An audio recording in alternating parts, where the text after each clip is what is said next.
सर्वांच्यात आत्ताच भाषण करून पुढे गेले ते अनिल बाबू देशमुख, खासदार अमोल कोल्हे, माजी मंत्री माननीय रमेश बंग साहेब, माजी खासदार कुकडे साहेब, या निमित्ताने उपस्थित असणारे शब्बीर अहमद विद्रोही साहेब, विश्वंत दीनानाथ पडोळेजी, या ठिकाणी उपस्थित असणारे बजरंग सिंह परिहार, राजू तिमांडे, अतुल वांदिले, सुधीर कोठारी, काकरचंद मंगुसमारे, या ठिकाणी उपस्थित असणारे जिल्हा अध्यक्ष किरण अतकरी, माधव नारनवरे, जानबा मस्के, प्रवीण कुंटे पाटील, शैलेंद्र तिवारी, संजय नांद्रे, हेमराज नागफासे, श्याम कांबळे, जितू तुरकर, विनोद भिलार, सोलेकर, प्रमोद घरडे, दीपक किमलकर, जिल्हा परिषद सदस्य नरेश ईश्वरकर, जिल्हा परिषदेच्या सदस्या सुषमाताई पारधी, एकनाथ फेंडर, राजू देशभ्रतार, अनिताताई गजबिये, कुणाल मल्लेवार, रंजत कहालकर, व्यासपीठावरील सगळेच मान्यवर आणि मोठ्या संख्येनं स्टेजच्या समोरील आमच्या महिला भगिनी आणि बाहेर टीव्ही बघत असणारे, यापेक्षा जास्त गर्दीने बाहेर बसलेले सर्व आपल्या तुमसर मोहाडी विधानसभा क्षेत्रातील मान्यवर नेते, कार्यकर्ते आणि बंधू भगिनींनो, आपल्या सर्वांना आज शिवस्वराज्य यात्रेच्या निमित्तानं आम्ही सगळे भेटायला आलो। अशीच यात्रा 2019 आधी काढलेली होती, पण आज मात्र प्रचंड प्रतिसाद आपण दिला। आपण सगळे एवढ्या मोठ्या गर्दीने इथे एकत्रित झालेला आहात की या मतदारसंघामध्ये ज्यांनी आपला पक्ष सोडला त्या गद्दार लोकांना योग्य ते प्रायश्चित्त ठरवून द्यायचं हा निर्धार तुमच्या सगळ्यांच्यात मला दिसतोय। आपल्या सगळ्यांना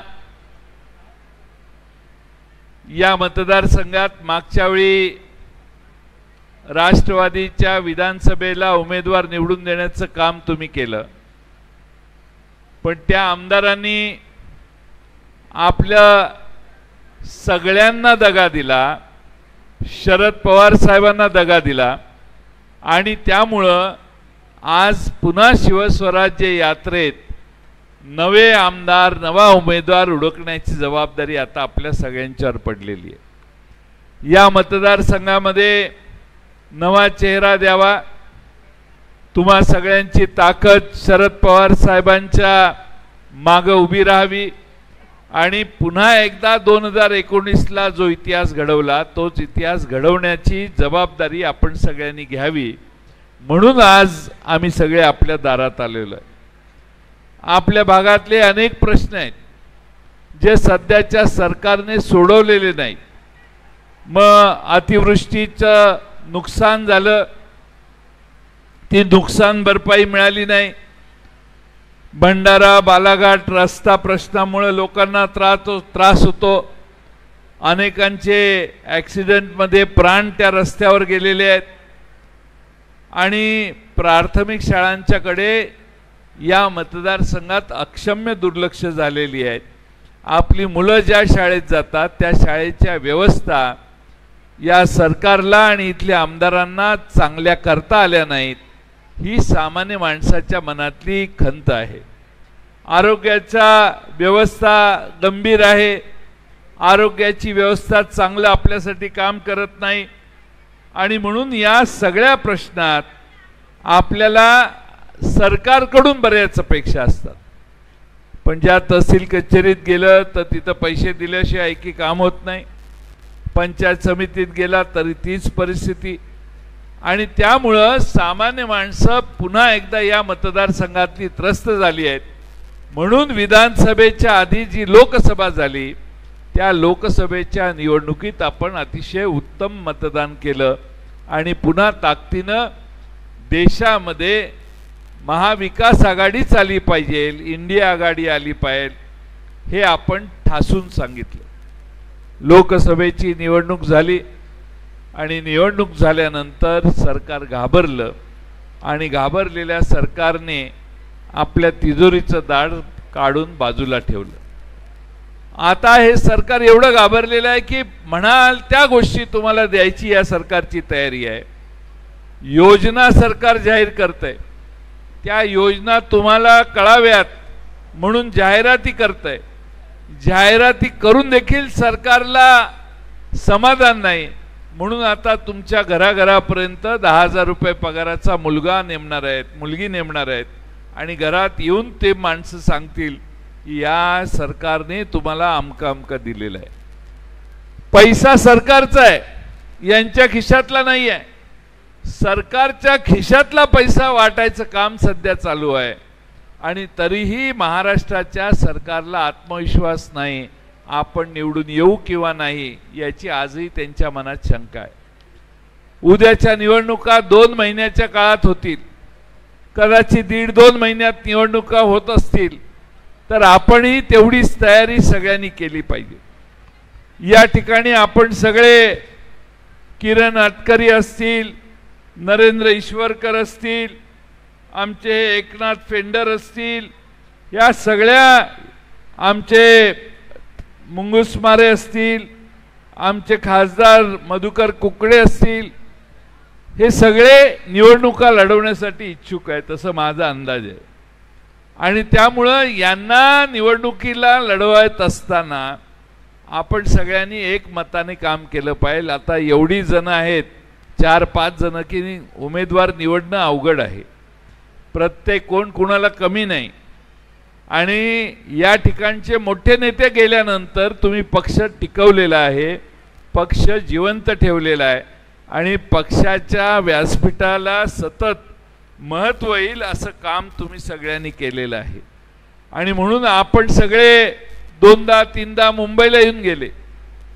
आम्हाला असं वाटत नव्हतं की एवढी ताकद आपण गोळा केलेली आहे आणि म्हणून आपण सगळ्यांनी किती क्षमतेने माणसं गोळा केलेली आहेत हे बघण्यासाठी देखील शिवस्वराज्य यात्रा ऐन भर गणपतीचा महोत्सव चालू असताना आम्ही सगळे आपल्या दारात येऊन बघण्याचा प्रयत्न करतोय.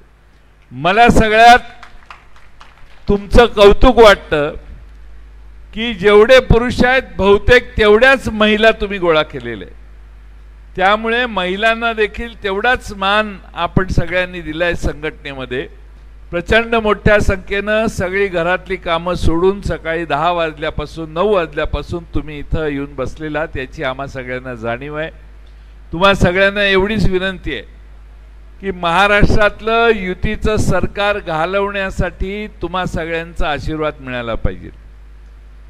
तुम्हाला सरकारने ज्या योजना चालू केल्या आहेत, सरकार येऊन इथं सांगितलं असेल सरकारने या योजना चालू ठेवायच्या असतील तर आम्हालाच पुन्हा निवडून द्या. अनिल बाबू देशमुखांनी तुम्हाला सांगितलं काही चिंता करू नका, आपण याच्यापेक्षा चांगल्या योजना काढणार आहोत. त्यामुळे आपलं सरकार आल्यावर महाराष्ट्रातल्या महिलेवर कुणी वाकड्या नजरेने बघणार नाही अशी व्यवस्था आम्ही सरकारमध्ये करू. कुठल्याही महिलेवर बलात्कार करण्याच्या संबंधी नीच कृत्य करणाऱ्यांना कमीत कमी वेळेत प्रायश्चित्त देण्याची व्यवस्था करू.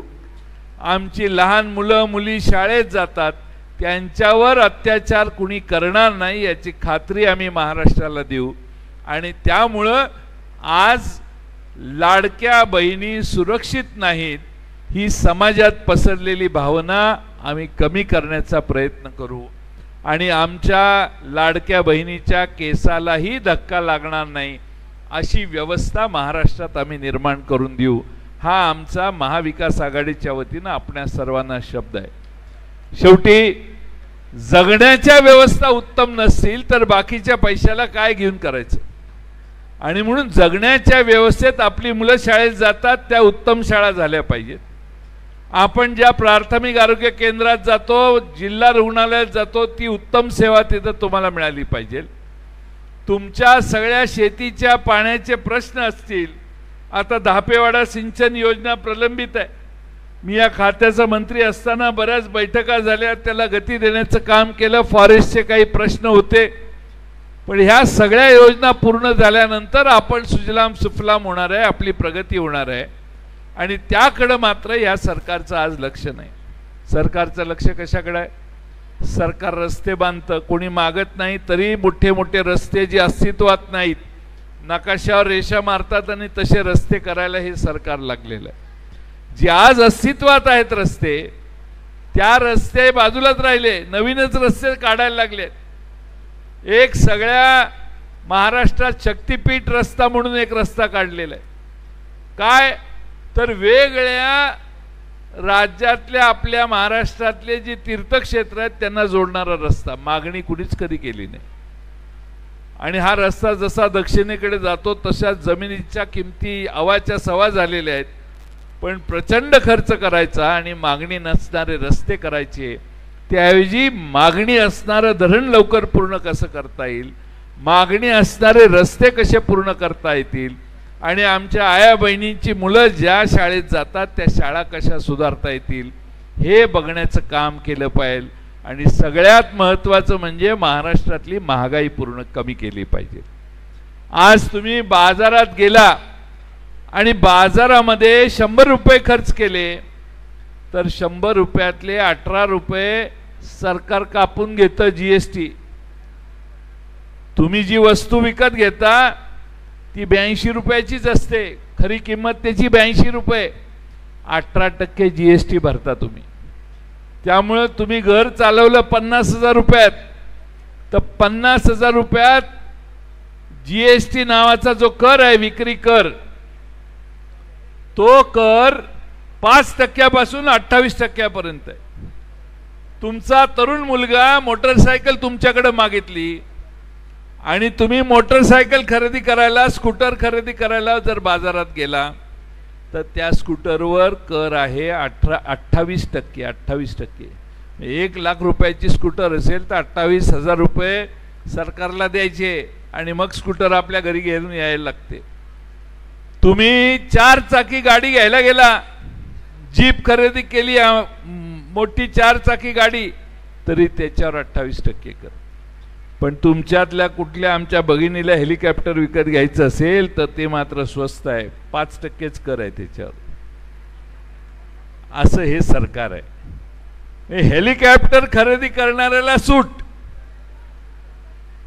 पण गाडी, मोटरसायकल, सायकल खरेदी केलं तर त्याच्यावर 28%, 18%, 24% असे कर हे सरकार लावते.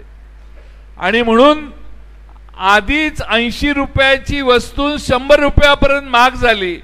त्या 100 रुपयावर आता ह्यांना कर भरल्यामुळं महाराष्ट्रात जी महागाई आहे ती महागाई महाराष्ट्राचं सरकार वाढवतंय.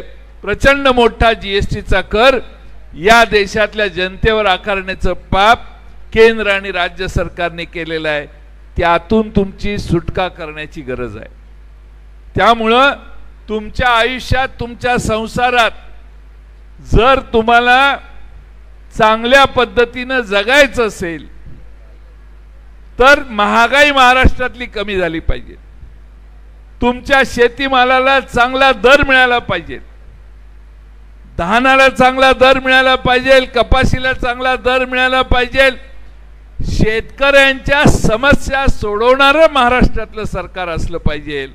अतिवृष्टी होते, ढगफुटी होते, सरकार इकडे बघत नाही.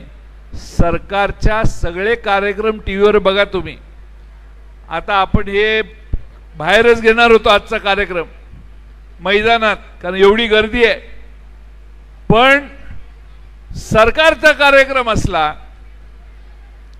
तर न गळणारा मांडव घातला जातो. त्या मांडवाला 4-5 कोटी रुपये खर्च होतात, खुर्च्या मांडल्या जातात आणि त्या भागातल्या, त्या जिल्ह्यातल्या सगळ्या आशा वर्करना बोलवलं जातं, अंगणवाडीच्या महिलांना दम देऊन बोलवलं जातं, सगळ्या सरकारी कर्मचाऱ्यांना जागेवर आणून बसवलं जातं आणि मग सरकारच्या सभा होतात. सामान्य माणसं यांच्या सरकारच्या सभांना जायला बंद झालेली आहे. आणि म्हणून आपल्या सगळ्यांना माझी विनंती आहे की उद्याच्या विधानसभेच्या निवडणुकीत आपण ज्या पद्धतीनं लोकसभेला विचार केला, लोकसभेला तुम्ही काय केलं? भाजपला सत्तेतून घालवण्यासाठी मतदान केलं. भाजपला सत्तेतून घालवण्याचं कारण काय? तर हे सरकार, भारतीय जनता पक्ष हा पक्ष या देशामध्ये घटनेतल्या डॉक्टर बाबासाहेब आंबेडकरांनी घालून दिलेल्या तरतुदी बदलण्याचं, घटना बदलण्याचं पाप करणार होतं. पण काही करून भाजपचं सरकार नाही आलं. दुसऱ्या दोन पक्षांना मदत घेऊन यांनी केंद्रात सरकार स्थापन केले. आपल्याला एक महत्त्वाची गोष्ट सांगतो, जोपर्यंत भारतीय जनता पक्षाच्या ताब्यात मुंबईचं सरकार आहे, त्या मुंबईचं सरकार, त्यांच्या महाराष्ट्राचं सरकार त्यांच्या हातातून काढून घेतल्याशिवाय आपलं मिशन पूर्ण होत नाही. भारतीय जनता पक्षाची दिल्लीतून सत्ता जायची असेल तर त्यांच्या हातातून मुंबईची, महाराष्ट्राची सत्ता काढून घेतली पाहिजे. आणि त्यासाठी उद्याच्या निवडणुकीत तुम्ही महाविकास आघाडीच्या राष्ट्रवादी काँग्रेस पक्षाच्या मागे ठामपणाने उभा राहिलं पाहिजे. तुतारी वाजवणारा माणूस हे चिन्ह आपलं आहे. मागच्या वेळी आपण हाताचं काम केलं कारण आपण आघाडीत आहोत. आता यावेळी इथं उभा राहणारा उमेदवार हा महाविकास आघाडीच्या संमतीनं तुतारी वाजवणारा माणूस उभा राहिला तर ते चिन्ह घराघरापर्यंत पोहोचवण्याचं काम देखील तुम्ही सगळ्यांनी केलं पाहिजे. तुम्ही सगळे इच्छुक आहात, तुम्ही सगळे संघटित व्हा. सगळ्यांनी मिळून जर एक नाव सांगितलं तर दुधात साखर, म्हणजे आमच्या डोक्याचा त्रास कमी होईल. पण पूर्ण ताकदीनं आपल्याला उद्या, जसं मागच्या 2019ला तुम्ही आमची जागा निवडून दिली, त्याच पद्धतीनं 2024ला शरद पवार राष्ट्रवादी काँग्रेस पक्षाची जागा निवडून देण्याचं काम तुम्ही सगळ्यांनी करावं, एवढीच विनंती या निमित्तानं करतो. मोठ्या संख्येने इथं तुम्ही आलात, याबद्दल तुम्हा सगळ्यांचे आभार मानतो. 2 महिन्याचा कालावधी आहे. 12-15 नोव्हेंबरला, अरे संपल्याशिवाय कशी काय उठता तुम्ही? बसा ना खाली. नाही, प्रवेश बिवेश नाही, माझं आता भाषण तर पूर्ण होऊ दे.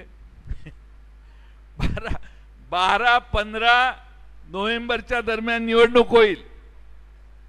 ही निवडणूक ज्यावेळी होईल त्यावेळी हे महाराष्ट्रातलं महायुतीचं सरकार घालवण्याचं काम आपल्या सगळ्यांना करायचंय. पण एक लक्षात घ्या की समोरच्या बाजूने प्रचंड पैसे वाटले जातील, तुम्हाला खरेदी करण्याचा प्रयत्न होईल, मताची किंमत डबल टिबल वाढवतील. आपण सगळ्यांनी मात्र तो काय कष्टाने मिळवलेला त्यांचा पैसा नाहीये, आपल्याकडूनच गेलेले पैसे परत आपल्याकडे येतात. त्यामुळं ते जे काय येतील ते आपलेच आहे ते समजा तुम्ही. कारण आपण कर भरतो, कर भरल्यावर या योजना करतात, त्यावेळी त्यातनं भ्रष्टाचार केल्यानंतर हे असा अतिरिक्त पैसा मिळवतात. हे आता महाराष्ट्रातल्या जनतेच्या लक्षात आलंय आणि त्यासाठी तुम्ही जागृत राहून, महिलांना माझी विनंती आहे की घराघरापर्यंत जाऊन तुम्ही सगळ्यांनी प्रामाणिकपणाने प्रत्येक घरात जाऊन सांगा की ही परिस्थिती आहे आणि त्यासाठी तुम्हा सगळ्यांचा आशीर्वाद हा तुतारी वाजवणाऱ्या माणसाच्या मागे, महाविकास आघाडीच्या मागे उभा करण्याचं काम करा. आपल्या जिल्ह्यामध्ये अनेक सुधारणा करण्यासाठी महाविकास आघाडी ही कटिबद्ध आहे. तुमच्या सुधारणा करण्यासाठी महाविकास आघाडी लक्ष घालेल आणि या मतदारसंघात देखील राहिलेले सगळ्या कामांना योग्य ती चालना देण्याचं काम करेल, हा विश्वास मी या निमित्तानं देतो आणि माझे 2 शब्द पूर्ण करतो. धन्यवाद.